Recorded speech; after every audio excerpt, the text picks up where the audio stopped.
Defense counsel is intimidating the witness. I may be excused, Your Honor.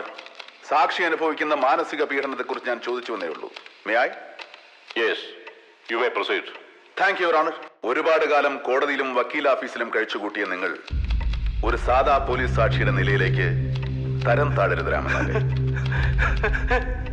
Sir പറഞ്ഞതെല്ലാം സത്യമാണ് sir.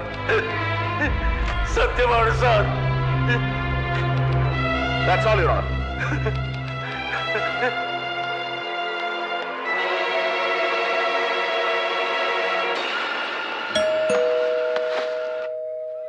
ഞാൻ S I Gopakumar.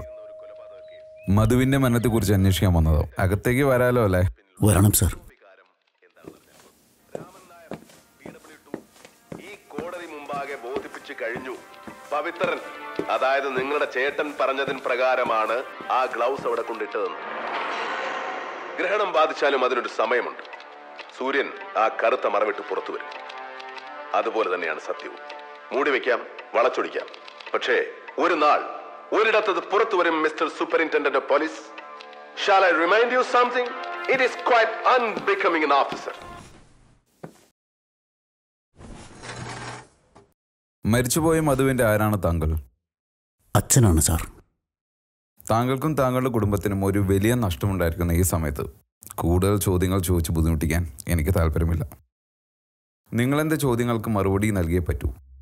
കാരണം മധുവിൻ്റെ മരണം ഒരു ആക്സിഡൻറ്റ് അല്ല, മറിച്ച് ഒരു കൊലപാതകമായിരുന്നു എന്ന കാര്യം നിങ്ങൾക്കറിയാമല്ലോ. സോ നിങ്ങൾ ഞങ്ങളോട് സഹകരിച്ച് തന്നേ പറ്റത്തുള്ളൂ. സഹകരിക്കാം സാർ. മിസ്റ്റർ വാസുദേവൻ നായർ. വാസുദേവൻ നായർ. നിങ്ങളെ കൂടാതെ ഈ വീട്ടിൽ വേറെ ആരൊക്കെയുണ്ട്? എൻ്റെ ഭാര്യ ദേവകി, മരുമകൾ അശ്വതി, പിന്നെ കൊച്ചുമക്കൾ ധാരിക, ആദി. ഇവരാണ് ഇവിടെ ഉള്ളത് സാർ. ഈ മധു ജനിച്ചതും വളർന്നതും ഇവിടെയാണോ? അല്ല സാർ, ഞങ്ങൾ പാലക്കാട്ടുകാരാണ്. മധുവിന് ഇവിടെ ജോലി കിട്ടിയപ്പോൾ മകനും മരുമകളും ഇങ്ങോട്ടേക്ക് താമസം മാറി. നിങ്ങൾ എത്ര നാളായി ഇവിടെ വന്നിട്ട്? മകനും മരുമകളും ഇങ്ങോട്ട് മാറിയിട്ട് 4 വർഷമായി. പിന്നെ കൊച്ചുമക്കൾ നിർബന്ധിച്ചപ്പോൾ ഞങ്ങളിങ്ങോട്ട് പോന്നു. ഈ കൊച്ചുമക്കൾ നിർബന്ധിക്കാൻ വല്ല കാരണമുണ്ടോ? പ്രത്യേകിച്ച് കാരണമൊന്നുമില്ല സാർ. കൊച്ചുമക്കൾക്ക് ഞങ്ങളെ വലിയ കാര്യമാണ്. പിന്നെ അവർക്കിപ്പോൾ അവധിയാണല്ലോ, 2 ദിവസം അവരെ കൂടെ നിൽക്കാമെന്ന് കരുതി ഇങ്ങോട്ട് പോന്നു. എന്തിനാ അവധിക്കാലം മാത്രം ആക്കുന്നു? നിങ്ങൾക്ക് ഇവിടെ തന്നെ നിന്നാ പോരെ? പ്രത്യേകിച്ച് പണിയൊന്നും ഇല്ലല്ലോ അവിടെ. പാലക്കാട് വേറെ മക്കളോ വല്ലതും ഉണ്ടോ? ഇല്ല സാർ, ആരുമില്ല. പണ്ട് ഞാൻ അവിടേക്ക് വന്നിട്ടുണ്ട്, പട്ടാമ്പി നേർച്ചയ്ക്ക്. പൊന്നില്ലേനെ, അവിടെ എന്തൊക്കെ ആനകളാണെന്ന് അറിയാമോ? പോളപ്പം പരിപാടികളാ. താങ്കൾക്ക് നാട്ടിൽ എന്തായാലും ജോലി? സാർ, ഞാനൊരു പാരമ്പര്യ വിഷവൈദ്യനാണ്. അങ്ങനെ വരട്ടെ സാറേ, ഇങ്ങേരായിരിക്കും എൻ്റെ മാസ്റ്റർ ബ്രെയിൻ. കുട്ടമ്പിള്ള ഒരു കാര്യം ചെയ്യും, ഈ വീടൊക്കെ ഒന്ന് സെർച്ച് ചെയ്യും. സംശയകരമായി എന്ത് കണ്ടാലും നോട്ട് ചെയ്തേക്ക്. പിന്നെ ദയവ് ചെയ്തിട്ട് തൻ്റെ ഫിംഗർ പ്രിൻ്റ് ഒന്നും വരില്ല കേട്ടോ. ആ ശരി സാർ. അശ്വതി ഒന്ന് വിളിക്കാവോ?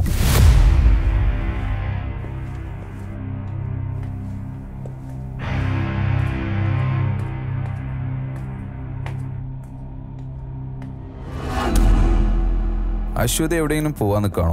മോളുടെ സ്കൂളിൽ പാരന്റ്സ് മീറ്റിംഗ് ഉണ്ടായിരുന്നു. ഓ, ഇന്ന് തൽക്കാലം വേറെ പരിപാടികളൊന്നും ഏൽക്കണ്ട. ഈ മധുവിന് വേറെ എന്തെങ്കിലും പ്രശ്നങ്ങളുണ്ടായിരുന്നോ? ഐ മീൻ എന്തെങ്കിലും കടബാധ്യതയോ മറ്റെന്തെങ്കിലും? അതുമില്ലെങ്കിൽ അനാവശ്യ സുഹൃത്ത് ബന്ധങ്ങൾ അല്ലെങ്കിൽ മറ്റു ബന്ധങ്ങൾ, അങ്ങനെ എന്തെങ്കിലും? ഇല്ല, അങ്ങനെ സാമ്പത്തിക പ്രശ്നങ്ങളൊന്നുമില്ല. പിന്നെ അദ്ദേഹം വളരെ പൊതുവെ കുറച്ച് സംസാരിക്കുന്ന വ്യക്തിയാണ്. ഞങ്ങളുടെ വിവാഹം കഴിഞ്ഞിട്ട് ഏകദേശം 30 വർഷത്തിലേറെയായി. അദ്ദേഹത്തിൻ്റെ പേഴ്സണൽ കാര്യങ്ങളിൽ ഇടപെടാൻ അദ്ദേഹം ആരെയും അനുവദിച്ചിരുന്നില്ല. സത്യം പറഞ്ഞാൽ അദ്ദേഹത്തോടൊപ്പമുള്ള ജീവിതം തന്നെ ഞാൻ മടുത്തു തുടങ്ങിയിരുന്നു. ഒരു മ്യൂച്വൽ ഡിവോഴ്സിന് വരെ ഞാൻ ശ്രമിച്ചതാണ്. പക്ഷേ അദ്ദേഹം അതിന് തയ്യാറായില്ല. ഈ ഒരു മടുപ്പിൽ നിന്നുള്ള മോചനത്തിന് വേണ്ടിയിട്ടാണ് ഈ തിരക്കും ബിസിനസ് ലൈഫൊക്കെയായി ബിസിയായത്. മധുവും നിങ്ങളും തമ്മിൽ എന്തെങ്കിലും വാക്കുതർക്കങ്ങളോ മറ്റെന്തെങ്കിലും പ്രശ്നങ്ങളോ ഉണ്ടാവാറുണ്ടോ? ഇടയ്ക്കൊക്കെ ഉണ്ടാവാറുണ്ട്. പക്ഷേ അത് ഞങ്ങളുടെ ഇടയിൽ തന്നെ നിൽക്കാറാണ് പതിവ്. അശ്വതി, ഒരു കാര്യം ചെയ്യൂ, ഇപ്പോൾ നിങ്ങൾ പൊക്കോളൂ, ഞാൻ വിളിക്കാം. ഓക്കെ? Thank you sir. ആ കുട്ടമ്പിളയെ പോയിട്ടൊന്ന് വിളിച്ചോണ്ട് വന്നേ. Okay sir.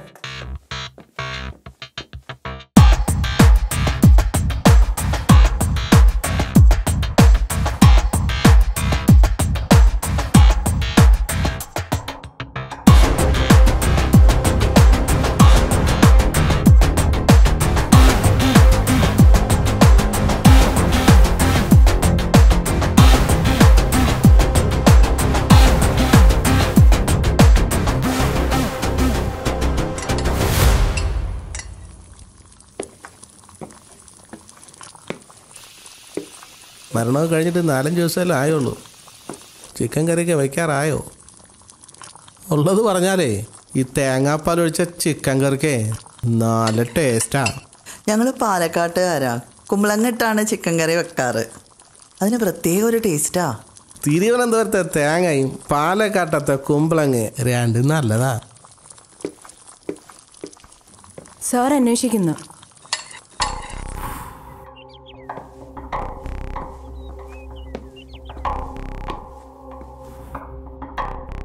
എന്താ കുട്ടമ്പിള്ളേ, തുമ്പെല്ലാം കിട്ടിയോ? സംശയാസ്പദമായ ഒന്നും കിട്ടിയില്ല സാർ. ചിക്കൻ കറി എങ്ങനെയുണ്ടോ? തന്നെയൊക്കെ ആരോടോ പോലീസ് എടുത്ത്? അവൻ്റെ ഒരു ഷൂസും ഒരു തൊപ്പിയും മാറടോ. മധുവിൻ്റെ മുറി എവിടെയാ? മുകളിലാണ് സർ. ഒന്ന് കാണിച്ചു തരാൻ പറ്റുമോ? ശരി സർ. കുട്ടമ്പിള്ളേ വാ.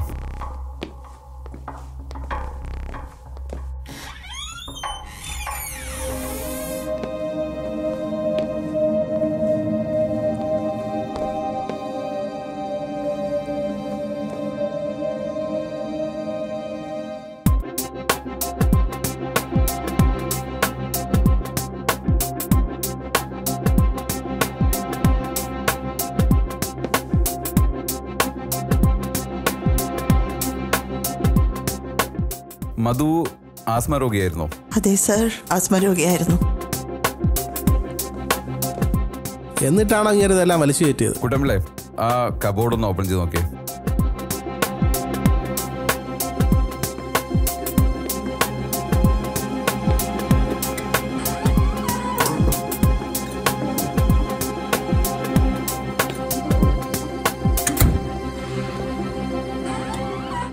തലേ പൊളിച്ച്. എന്താടാ അവിടെ? സാർ, ഇവിടെ മൊത്തം മദ്യ.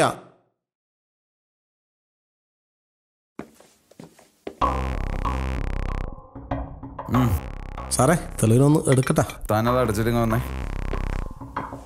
ഷോ, എൻ്റെ മദ്യ തിരുവിതാംകൂറേ.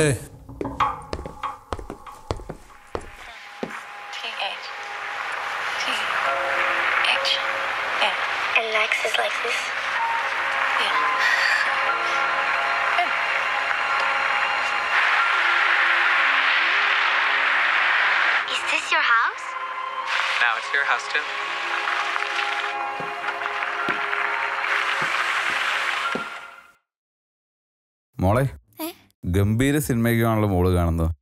ഇത് കണ്ട പേടിയാവില്ലേ? അതൊക്കെ സിനിമയല്ലേ. ഓ മോളെ, അച്ഛൻ്റെ ഫ്രണ്ട്സാണ് ഞങ്ങൾ. ഈ വഴി ഒന്ന് പോയപ്പോൾ എല്ലാവരും ഒന്ന് കണ്ടിട്ട് പോകാമെന്ന് കരുതി കയറിയതാ. മോൾക്ക് സുഖമല്ലേ? മോൾക്ക് അച്ഛനെ വലിയ ഇഷ്ടമായിരുന്നല്ലേ? I hate my papa.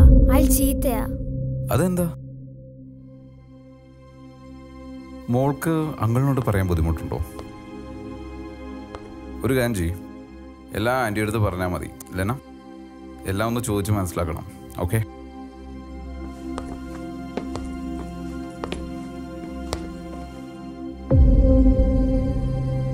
മോള് പറ, എന്താ ഉണ്ടായത്? മോൾക്ക് എന്ത് വേണമെങ്കിലും ഈ ആൻറ്റിയോട് തുറന്നു പറയാം. എൻ്റെ പപ്പ ചീത്തയായിരുന്നു. എന്നും വെള്ളടിച്ച് വന്ന് എന്നെ പിടിച്ച് അടുത്തിരുത്തി സംസാരിക്കുകയും എൻ്റെ ദേഹത്തെ തൊടുകയും ചെയ്തിരുന്നു. ആദ്യമൊക്കെ എനിക്കൊന്നും മനസ്സിലായില്ല. പിന്നെ ഒരു ദിവസം ടീച്ചർ ഗുഡ് ടച്ചിനെ കുറിച്ചും ബാഡ് ടച്ചിനെ കുറിച്ചും ഒരു ക്ലാസ് തന്നിരുന്നു. അതിനുശേഷമാണ് എനിക്ക് മനസ്സിലായത് അച്ഛൻ എന്നെ തൊടുന്ന രീതി വേറെയാണെന്ന്. അതിനുശേഷം അച്ഛൻ എന്നെ തൊടാൻ നോക്കിയപ്പോൾ ഞാൻ എതിർപ്പ് കാണിച്ചു. അച്ഛനത് ഇഷ്ടമായില്ല. എന്നെ കുറേ ഉപദ്രവിക്കാൻ തുടങ്ങി. എന്നിട്ട് മോൾ ഈ കാര്യങ്ങളൊന്നും അമ്മയോട് പറഞ്ഞിട്ടില്ലേ? പറഞ്ഞു. അമ്മ അത് കാര്യമാക്കില്ല. ഒക്കെ എൻ്റെ തോന്നലാന്ന് പറഞ്ഞു. പക്ഷെ എൻ്റെ ഏട്ടൻ എന്നെ മനസ്സിലാക്കി. ഏട്ടൻ അച്ഛനോട് കുറേ വഴക്കുണ്ടാക്കി. അച്ഛൻ ഏട്ടനെ കുറേ തല്ലി. ആ സമയത്ത് മുത്തശ്ശനും മുത്തശ്ശിയും ഒന്നും വീട്ടിലുണ്ടായിരുന്നില്ലേ? ഇല്ല. എന്നിട്ട് ചേട്ടൻ ഇതിനെപ്പറ്റി അമ്മയോടൊന്നും പറഞ്ഞിരുന്നില്ലേ? പറഞ്ഞിരുന്നു. പക്ഷെ അവരത് മനസ്സിലാക്കാൻ കൂട്ടാക്കിയില്ല. എൻ്റെ വൃത്തികെട്ട മനസ്സും കൂട്ടുകെട്ടുകളുമാണ് എന്നെ ഇങ്ങനെയൊക്കെ ചിന്തിക്കാൻ പ്രേരിപ്പിക്കുന്നതെന്നാണ് അവരുടെ വാദം. സ്വന്തം അച്ഛനെക്കുറിച്ച് നിനക്ക് ഇങ്ങനെയൊക്കെ പറയാൻ നാണമില്ലടാ തെണ്ടി എന്നലറിയത് ഇപ്പോഴും എൻ്റെ ചെവിയിൽ മുഴങ്ങുന്നുണ്ട്. ഞങ്ങൾക്ക് ജന്മം നൽകിയത് 2 പിശാചുക്കളായിരുന്നു എന്ന് ചിലപ്പോൾ ഞാൻ ചിന്തിക്കാറുണ്ട്. എനിക്ക് എൻ്റെ അനിയത്തിയെ കുറച്ചെങ്കിലും സെക്യൂർ ആക്കാനാണ് മുത്തശ്ശിയെയും മുത്തശ്ശനെയും ഇവിടേക്ക് വരുത്തിയത്. എന്നിട്ട് അയാളുടെ സ്വഭാവത്തിന് എന്തെങ്കിലും മാറ്റം ഉണ്ടായോ? മരണത്തിന് മാത്രമേ അയാളെ മാറ്റാൻ പറ്റുമായിരുന്നുള്ളൂ. അപ്പൊ പിന്നെ നൈസായിട്ടങ്ങ് തട്ടിയല്ലേ? കുട്ടമ്പിള്ളേ, അതിങ്ങടുത്തേ. ഇതെന്താണെന്ന് തനിക്ക് മനസ്സിലായോ? നിന്റെ മുറിയിൽ നിന്നും കിട്ടിയതാ നല്ല ഒന്നാം തരം പോയിസൺ.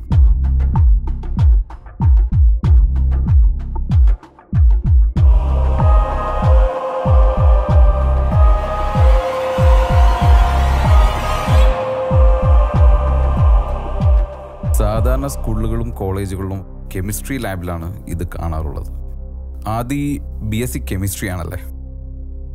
എങ്ങനെ മനസ്സിലായെന്നല്ലേ? തൻ്റെ ID കാർഡ് ഞാൻ ഓൾറെഡി മുകളിൽ കണ്ടായിരുന്നു. ആദ്യം നീ എല്ലാം പറഞ്ഞേ പറ്റത്തുള്ളൂ. ഫോറൻസിക് റിപ്പോർട്ട് അനുസരിച്ച് വിഷം ഉള്ളിൽ ചെന്നാണ് മധു മരിച്ചിരിക്കുന്നത്. ഇത് ഉള്ളിൽ ചെന്നാൽ പതിയെ പതിയെ ആൾ മരിക്കും. അതുകൊണ്ടാണ് ഇവിടെ വെച്ച് ആൾ മരിക്കാതെ പോയത്. പറയൂ, എന്താണ് സംഭവിച്ചത്? ജനിപ്പിച്ച ആളോടുള്ള അതിയായ വെറുപ്പും പിന്നെ കുഞ്ഞനുജത്തിയെ സേവ് ചെയ്യാനുള്ള അതിയായ ആഗ്രഹവുമാണ് എന്നെക്കൊണ്ട് ഇങ്ങനെയൊക്കെ ചെയ്യിപ്പിച്ചത്. മരിക്കുന്നതിന് തലേന്ന് രാത്രി ഞാനിത് മദ്യത്തിൽ കലക്കി വെച്ചിരുന്നു.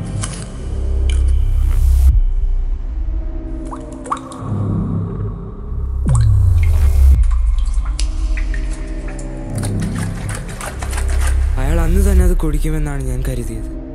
പക്ഷേ അമിതമായി മദ്യപിച്ചു വന്ന അയാൾ ഉടനെ തന്നെ കിടന്നുറങ്ങി. അപ്പൊ പിറ്റേ ദിവസമായിരിക്കും അയാൾ കുടിച്ചിട്ടുണ്ടാവുക അല്ലേ? എവിടെയോ പോകുന്ന വഴി മരിക്കുകയും ചെയ്തു. ഒരു ദിവസം വൈകിയാണെങ്കിലും നിന്റെ ലക്ഷ്യം നിറവേറി അല്ലേ? ഒരു കൊലപാതകം ചെയ്തിട്ട് തെളിവ് മറയ്ക്കാൻ പോലും നിനക്കറിയില്ല അല്ലേ? അപ്പൊ കുട്ടമ്പിള്ളേ, ഇവനെയും കൂടി കൂട്ടിക്കോ. വേണ്ട സർ, ചെയ്യാത്ത തെറ്റിന് എൻ്റെ കുഞ്ഞിനെ പ്രതിയാക്കണ്ട. മനസ്സിലായില്ല? നിങ്ങൾ അന്വേഷിക്കുന്ന കൊലപാതകി ഞാനാണ്. ഞാനാണ് എൻ്റെ മകനെ കൊന്നത്. എടോ ദേവകി, എന്തൊക്കെയാ താനീ പറയുന്നത്? സത്യമാണ്. എനിക്കതിലൊരു കുറ്റബോധവുമില്ല. അവന് ജന്മം കൊടുത്ത നമുക്ക് തന്നെയല്ലേ അവൻ്റെ ജീവൻ എടുക്കാനുള്ള അധികാരവും.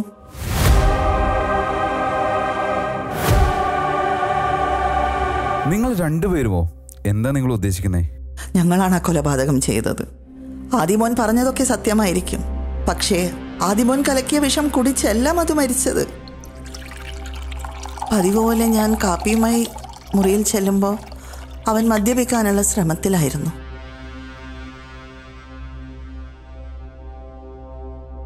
എൻ്റെ കയ്യിലുള്ള കാപ്പി ഞാൻ കൊടുത്തു. അതിൽ ഞങ്ങൾ ഉണ്ടാക്കിയ ഒരു പ്രത്യേക തരം വിഷം കലർത്തിയിട്ടുണ്ടായിരുന്നു.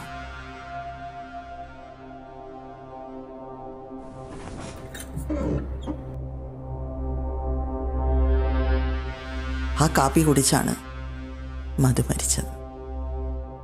സ്വന്തം മോനെ കൊന്നുവല്ലേ? മോനോ?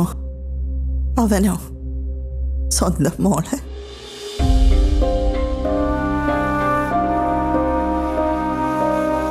അവനെ ശാരീരികമായിട്ട് തോൽപ്പിക്കാനുള്ള ശക്തി ഞങ്ങൾക്കില്ലായിരുന്നു സർ.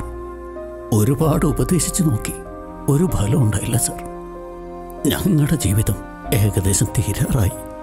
പക്ഷേ ഈ കുഞ്ഞുങ്ങൾക്ക് വേണ്ടി ഞങ്ങളുടെ മുമ്പിൽ ഇതല്ലാതെ വേറെ വഴി ഉണ്ടായിരുന്നില്ല.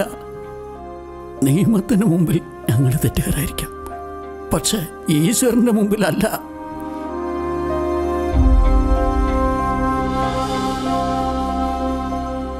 എല്ലാവരോടും കൂടി എനിക്കൊരു കാര്യം ചോദിക്കാനുണ്ട്. ആരാണ് ഞങ്ങളോട് കള്ളം പറയുന്നത്? കാരണം മധുവിൻ്റെ മുറി പരിശോധിച്ചപ്പോൾ ഞങ്ങൾക്ക് ചില കാര്യങ്ങൾ മനസ്സിലായി. അമ്മ രാവിലെ കൊടുത്ത കാപ്പി കുടിക്കുന്ന മുമ്പ് എങ്ങനെയോ മധുവിൻ്റെ കയ്യിൽ നിന്നും താഴെ പോയിട്ടുണ്ട്. ഫ്ലോറിൽ കണ്ട കാപ്പിക്കറ അതിന് തെളിവാണ്. സോ കാപ്പിയിലെ വിഷമല്ല മധുവിൻ്റെ മരണകാരണം. കബോർഡ് തുറന്നപ്പോൾ കണ്ട പകുതി ഒഴിച്ചു വെച്ച മദ്യ ഗ്ലാസ്സിൽ നിന്നും മധു മദ്യം കഴിച്ചിട്ടില്ല എന്നും മനസ്സിലായി. അപ്പോൾ മദ്യത്തിലെ വിഷം ഉള്ളിൽ ചെന്നല്ല മധു മരിച്ചത് എന്ന് വ്യക്തം. ഫോറൻസിക് റിപ്പോർട്ട് പ്രകാരം മധു മരിച്ചിരിക്കുന്നത് വിഷം ഉള്ളിൽ ചെന്നല്ല, മറിച്ച് വിഷപുക ശ്വസിച്ചാണ്. കൂടുതൽ അന്വേഷണത്തിൽ ഞങ്ങൾക്ക് മനസ്സിലായി, കാറിൽ യൂസ് ചെയ്യുന്ന എയർ പ്യൂരിഫയർ, അതിൽ നിന്നും വന്ന ഗ്യാസ്, അതാണ് മധുവിൻ്റെ മരണകാരണം. ആ റിപ്പോർട്ട് പ്രകാരം അതിലെ പ്യൂരിഫയറിൽ നിന്നും വന്ന കാർബൺ മോണോക്സൈഡ് ശ്വസിച്ചാണ് ഈ സംഭവം ഉണ്ടായിരിക്കുന്നത്. സോ ഈ കാർബൺ മോണോക്സൈഡ് ഉണ്ടാവാൻ വേണ്ട ഒരു സബ്സ്റ്റൻസ് യൂസ് ചെയ്തത് അല്ലെങ്കിൽ മിക്സ് ചെയ്തത് നിങ്ങളിൽ ഒരാളാണ്. So it was A planned murder.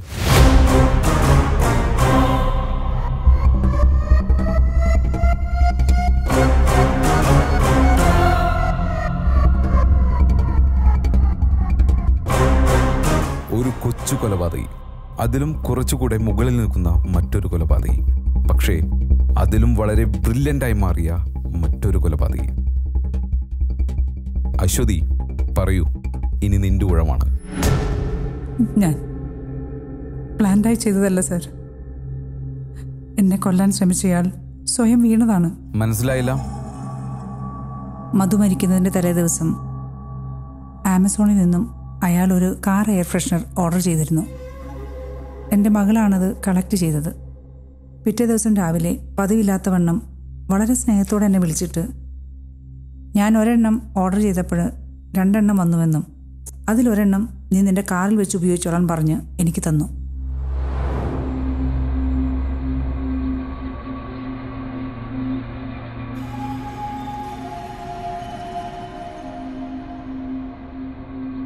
Aswathy, ഇതൊരു എയർ പ്യൂരിഫയർ ആണ്. ആമസോണിൽ ഓർഡർ ചെയ്തതാ. 2 എണ്ണം ഉണ്ട്, ഒന്ന് നീ വെച്ചോ.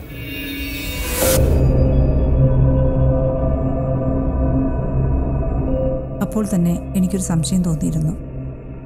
കാരണം വർഷങ്ങൾക്കിപ്പുറം ആദ്യമായിട്ടാണ് അയാൾ എനിക്കൊരു സാധനം വാങ്ങിത്തരുന്നത്. ഞാനത് മുറിയിൽ കൊണ്ടുവയ്ക്കാൻ പോയപ്പോൾ മോൾ എന്നോട് പറഞ്ഞു അമ്മയത് ഉപയോഗിക്കരുതെന്നും അതിൽ അച്ഛനെന്തോ നിറയ്ക്കുന്നത് അവൾ കണ്ടുവെന്നും പറഞ്ഞു. ഞാൻ വേണ്ടത് ചെയ്തോളാം, മോള് പോയിക്കോളാൻ പറഞ്ഞ് ഞാൻ അവളെ പറഞ്ഞു വിട്ടു. അയാളുടെ എല്ലാ കൊള്ളരുതായ്മകളും മനസ്സിലാക്കിയിട്ടും അയാൾക്ക് നേരെ കണ്ണടച്ച് എന്നെ തന്നെ കൊലപ്പെടുത്തി എൻ്റെ മകളെ സ്വന്തമാക്കാനുള്ള അവൻ്റെ തന്ത്രമാണ് എന്നുള്ള ചിന്ത എൻ്റെ മനസ്സിൽ വന്നപ്പോൾ പിന്നെ ഞാനൊന്നും ആലോചിച്ചില്ല. ഞാനവിടെ തിരിച്ചു പിടിച്ചു. മോളെ, മോളെ. മോളിതേ അച്ഛൻ കാണാതെ പോയി അച്ഛൻ്റെ മുറിയിൽ തിരിച്ചു വെച്ചേക്ക്.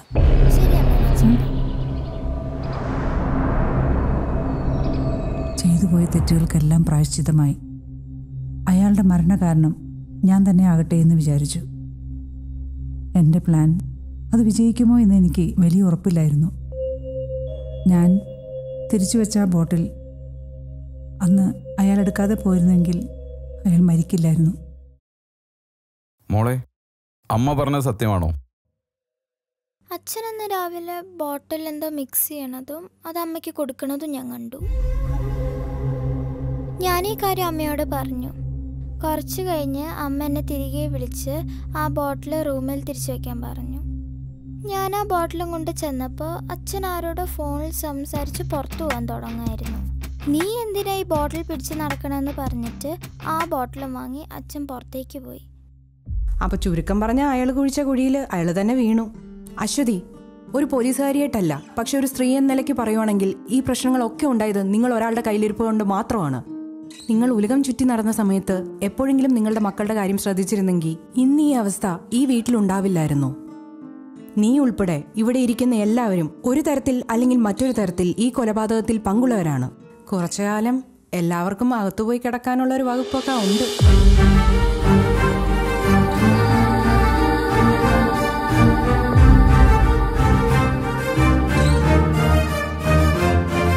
സർ, വാദിക്കാനോ എൻ്റെ ഭാഗം ന്യായീകരിക്കാനോ ഞാനില്ല. എന്നെ സാറിന് അറസ്റ്റ് ചെയ്യാം. ഏത് നിയമപീഠത്തിന് മുന്നിലും ഞാൻ എൻ്റെ തെറ്റുകൾ ഏറ്റുപറയാം.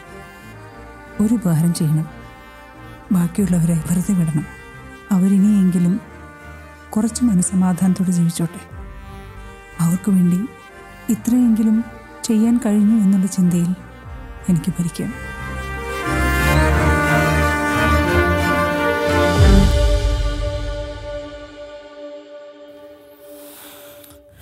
കുട്ടമ്പിള്ളേ, പോയാലോ? സർ, ഇവരെയൊക്കെ സി ആയിട്ടും സംസാരിക്കണം. എന്നിട്ട് എന്താണെന്ന് ആലോചിക്കാം.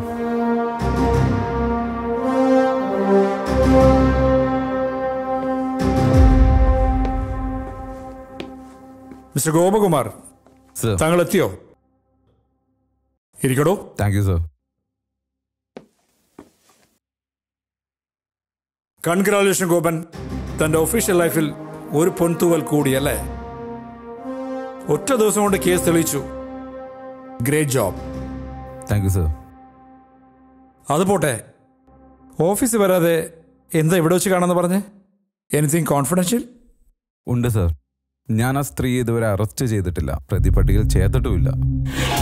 വാട്ട്? താൻ എന്തൊക്കെയാ ഈ പറയുന്നേ? ഇന്നലെ എന്നെ വിളിച്ചപ്പോൾ കേസ് തെളിയിച്ചു എന്നും കൊലപാതകം അറസ്റ്റ് ചെയ്തു എന്നൊക്കെയല്ലേ പറഞ്ഞത്? അതൊക്കെ സത്യമാണ് സാർ. സാറ് ചോദിച്ചില്ലേ ഒറ്റ ദിവസം കൊണ്ട് കേസ് തെളിയിച്ചു എന്ന്? അതെൻ്റെ മിടുക്കൊണ്ടല്ല, അവരാരും ഒരു പ്രൊഫഷണൽ കില്ലേഴ്സ് അല്ലാത്തതുകൊണ്ടാണ്. വികാരങ്ങളുടെ പുറത്തും കുടുംബ ബന്ധങ്ങളുടെ പുറത്തും കുറ്റബോധങ്ങളുടെ പുറത്തും കൊലപാതകം ചെയ്യേണ്ടി വന്ന, അല്ലെങ്കിൽ അതിന് ശ്രമിച്ച ഒരു കുടുംബം. താൻ കുറച്ചുകൂടെ വ്യക്തമായി പറയൂ. പറയാം സാർ. ശരിക്കും മധു മരിക്കേണ്ടവനല്ലേ സാർ? സ്വന്തം മകളെ മറ്റൊരു കണ്ണുകൊണ്ട് നോക്കുന്നവനെ ശരിക്കും കൊല്ലുക തന്നെയല്ല വേണ്ടത്. പോലീസ് യൂണിഫോം മാറ്റിവെച്ച് നോക്കിയാൽ അവർ ചെയ്തതല്ലേ ശരി? ഇന്ന് നമ്മുടെ കൊച്ചു കേരളത്തിൽ എത്രയോ കൊച്ചു കുഞ്ഞുങ്ങൾ സ്വന്തം അച്ഛൻ്റെയും അമ്മയുടെയും പീഡനങ്ങൾക്ക് ഇരയാകുന്നുണ്ട്. ആ ഉത്തരവാദികളായവരൊന്നും നിയമത്തിന് ഒന്നും ചെയ്യാൻ സാധിക്കുന്നില്ലല്ലോ. അവരെ ജയിലിലിട്ട് തീറ്റിപ്പോറ്റി കൊഴുപ്പിക്കുന്നു. ഇത് ഞാനും സാറും എല്ലാവരും കണ്ടുകൊണ്ടിരിക്കുകയല്ലേ. നമുക്ക് ഈ കേസൊന്ന് കണ്ണടച്ചാലോ? അങ്ങനെയാണെങ്കിൽ അവർക്ക് അവരുടെ അമ്മയെ തിരികെ കിട്ടും. വലിയൊരു സമൂഹത്തെ ഇളക്കി വിട്ട കേസൊന്നും അല്ലല്ലോ സാർ. നമുക്ക് ഈ കേസ് ഫയലൊന്ന് മാറ്റി എഴുതിക്കൂടെ? നമ്മൾ പോലീസുകാർ ഇതുപോലെ എത്രയോ കേസുകൾ ഒന്നും അല്ലാതാക്കി പ്രതികളെ രക്ഷപ്പെടുത്തിയിരിക്കുന്നു, അതും അധികാരവർഗങ്ങളുടെ ആജ്ഞാനുവർത്തികൾക്കായി. ഗോപൻ, തന്റെ മൊറാൽ ശരിക്കും മനസ്സിലാവുന്നുണ്ട്. ബട്ട് ഒരു കേസ് തേച്ച് മാച്ച് കളയാമെന്ന് എന്തിന്റെ പേരിലായാലും ഒരു മേലുദ്യോഗസ്ഥനോട് പറയാൻ തനിക്ക് എങ്ങനെ ധൈര്യമുണ്ടായി? താൻ വെറും ഒരു SI മാത്രമാണ്. തന്റെ തൊപ്പി തെറിപ്പിക്കാൻ എനിക്ക് സാധിക്കും. താൻ പേടിക്കണോടോ? ഇങ്ങനെയൊക്കെ പറയാൻ എനിക്ക് കഴിയും, പക്ഷെ ഞാൻ പറയില്ല. ഞാനും ഒരു പെൺകുട്ടിയുടെ അച്ഛനാണ്. ഇന്നത്തെ സമൂഹത്തിന്റെ പോക്ക് കണ്ടിട്ട് ശരിക്കും എനിക്ക് പേടിയുണ്ട്. ഗോപം പറഞ്ഞ പോലെ പിഞ്ചു കുഞ്ഞുങ്ങളെപ്പോലും വെറുതെ വിടാത്ത കാലം, ആരെയും വിശ്വസിക്കാൻ കൊള്ളാത്ത അവസ്ഥ. താൻ പറഞ്ഞത് സത്യമാണ്. മുകളിലെ കുറെ കോപ്പന്മാർക്ക് വേണ്ടി കുറെ പണികൾ നമ്മൾ എടുത്തിട്ടുണ്ട്. അതിനിടയിൽ നമ്മുടെ സെൽഫ് സാറ്റിസ്ഫാക്ഷന് വേണ്ടി എന്തെങ്കിലുമൊക്കെ ചെയ്യണ്ടേ? താൻ ധൈര്യമായിട്ട് മുന്നോട്ട് പോകൂ. കേസ് എങ്ങനെ ഒതുക്കി തീർക്കണമെന്ന് ഞാൻ പറഞ്ഞു തരാം. Thank you sir. Anything else? Nothing. You may go. Sir.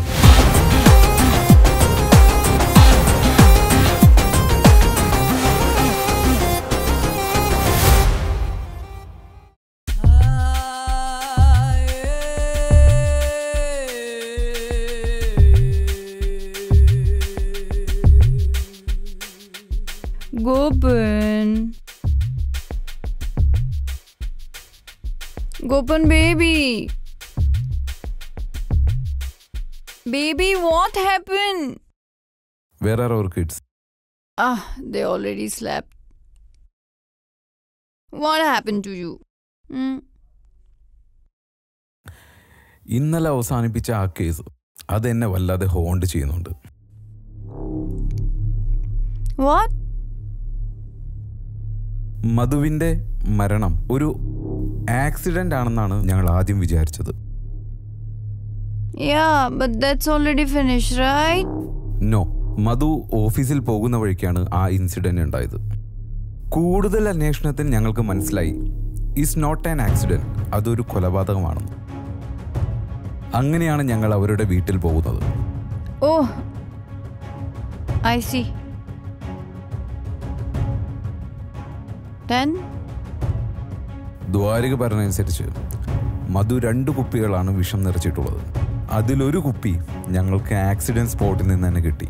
പക്ഷേ മറ്റേ കുപ്പി അവൻ്റെ റൂമിൽ എവിടെ നോക്കിയിട്ടും ഞങ്ങൾക്ക് കിട്ടിയില്ല. അങ്ങനെയാണെങ്കിൽ ദ്വാരിക പറഞ്ഞ കഥയിൽ എന്തോ പൊരുത്തക്കേടുണ്ട്. ഒന്നുകിൽ ദ്വാരികയ്ക്കറിയാം ആരാണ് അതിൽ വിഷം കലർത്തിയതെന്ന്, അല്ലെങ്കിൽ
But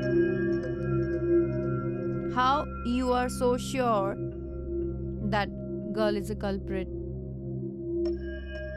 I mean, one more thing.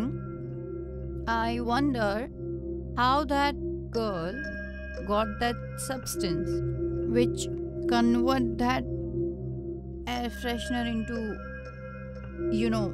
carbon monoxide.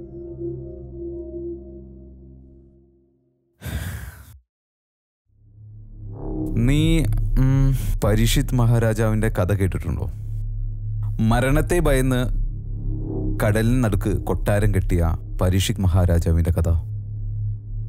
സമയമാകുമ്പോൾ മരണം പല രൂപത്തിലും വരും. ചിലപ്പോൾ പുഴുവിൻ്റെ രൂപത്തിലായിരിക്കും, അതുമല്ലെങ്കിൽ ചിലപ്പോൾ ഒരു മദ്യത്തിൻ്റെ രൂപത്തിലായിരിക്കും വരുന്നത്.